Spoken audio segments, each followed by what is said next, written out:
The lesson today is on Colossians, the mystical death and renunciation of vice, and Luke's Beatitudes. By retaining the message of the gospel that the risen, living Christ is the source of their salvation, the Colossians will be free from Saul's religious evaluations of the things of the world. They have died to these, but one day, when Christ appears, they will live with Christ in the presence of God. In lieu of false asceticism and superstitious festivals, Paul reminds the Colossians of the moral life that is to characterize their response to God through Christ. He urges their participation in the liturgical hymns and prayers that center upon God's plan of salvation of Christ.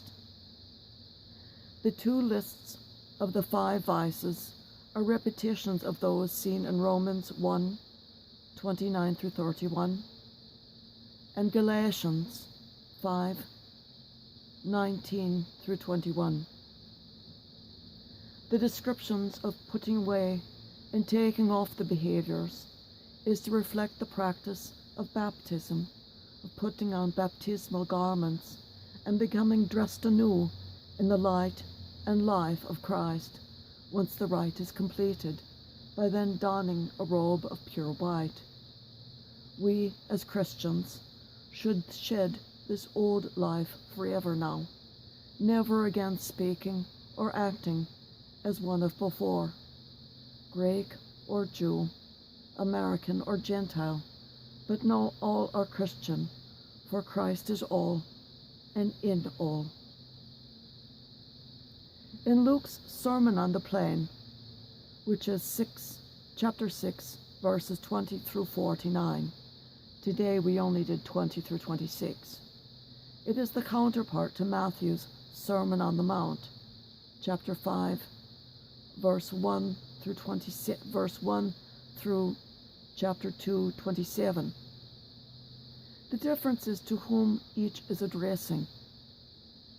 Matthew is addressing Jews and Jewish Christians, while Luke is addressing a predominantly Gentile crowd. Remember this over the next days as we go through this sermon. The disciples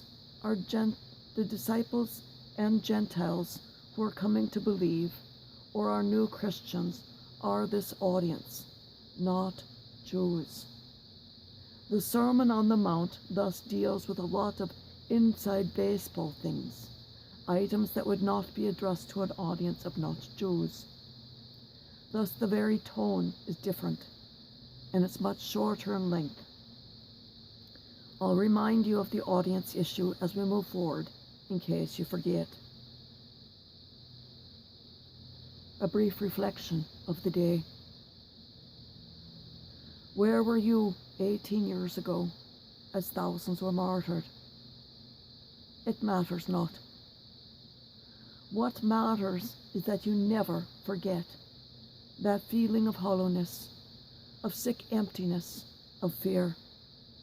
That is what it feels like when you lose your connection to Christ ever so briefly. For a moment, we lost our focus and couldn't see him, couldn't feel him, couldn't even hear him shouting through the vacuum created by all those voices silenced. But then, when we quieted our own fear, our sorrow, our screams, he hadn't moved.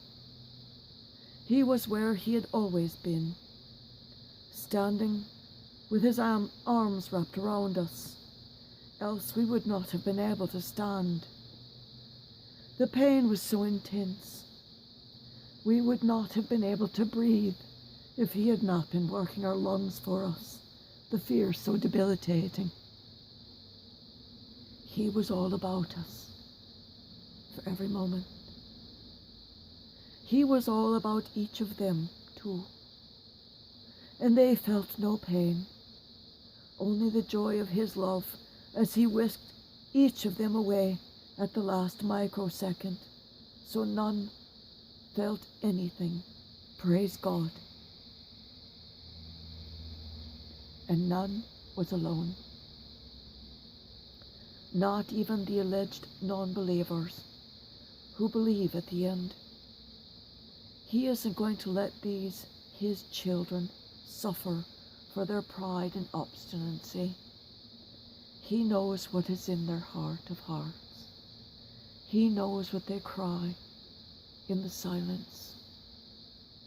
He knows that they say, please God, heal, at that last moment. Pray for their soul.